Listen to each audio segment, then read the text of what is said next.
এই সেম বড়িগুলোই সকালে দেখলাম হচ্ছে যে বিক্রি করতেছে 50 টাকা করে কেজি।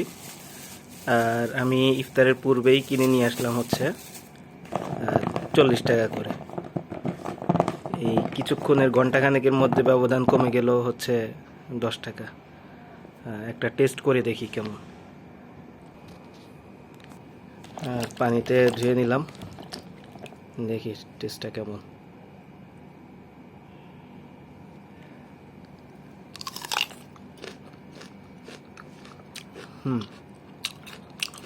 বেশ মিষ্টি।